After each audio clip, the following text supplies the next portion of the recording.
अस्सलाम वालेकुम।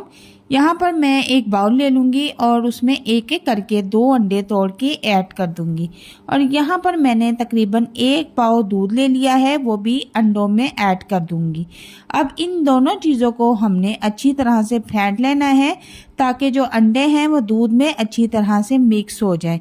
अच्छी तरह से फेंटने के बाद इसको हम एक साइड पे रख देंगे और हलवा बनाने की सारी क्वांटिटी आपको मैं साथ साथ बताती जाऊँगी।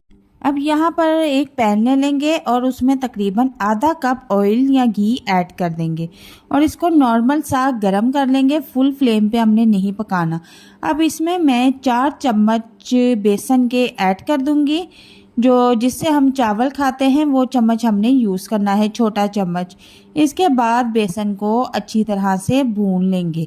घी में बेसन को इतनी देर तक भूनेंगे जब तक से इसका कलर थोड़ा सा ब्राउन हो जाए और अच्छी तरह से खुशबू आना शुरू हो जाए। यहाँ पर आपने चूल्हे की आंच बिल्कुल नॉर्मल रखनी है। फुल फ्लेम पे आपने इसको नहीं पकाना वरना इसका कोई भी जायका नहीं रहेगा। तो यहाँ पर आप देख सकते हैं कि बेसन का कलर अच्छी तरह से ब्राउन हो चुका है। 4 चम्मच मैंने बेसन ऐड किया था तो 4 चम्मच ही मैं इसमें चीनी ऐड कर दूंगी। और यहाँ पर एक बात और कहूँगी कि आप मीठा अपने टेस्ट के मुताबिक भी रख सकते हैं। अब अंडा और दूध जो मैंने फेंट के रखा हुआ था वो बेसन में ऐड करना शुरू कर देंगे और बिल्कुल थोड़ा थोड़ा करके ऐड करेंगे और साथ साथ चम्मच चलाते रहेंगे। एकदम से हम सारा अंडे वाला दूध इसमें ऐड नहीं करेंगे।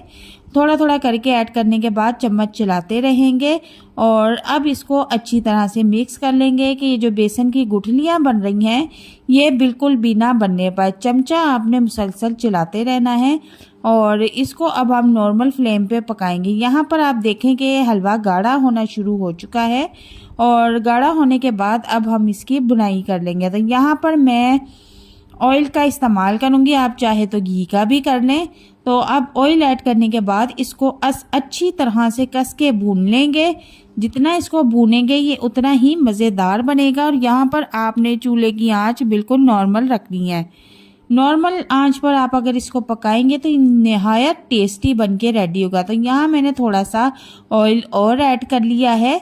थोड़ा सा मुझे इसमें कम लग रहा था तो मैंने और ज़्यादा डाल लिया है और अब अच्छी तरह से मैं इसकी बुनाई कर रही हूँ। तो आप यहाँ पर देख सकते हैं कि ये काफ़ी गाढ़ा हो चुका है और अच्छी तरह से भुन भी चुका है। इसको फ्राई करते हुए मुझे तकरीबन 10 मिनट से 12 मिनट हो चुके हैं। अब मैं इसे चूल्हे से उतार लूँगी और अब इसको मैं किसी प्लेट में डिश आउट करके दिखाती हूँ। और प्लेट में निकालने के बाद इसको ठंडा होने के लिए रख देंगे। रूम टेम्परेचर पे ही इसको रखेंगे और इसके बाद मैं इस पर कटिंग किए हुए बादाम स्प्रिंकल कर दूंगी। आप चाहे तो इसमें और भी मेवे ऐड कर सकते हैं।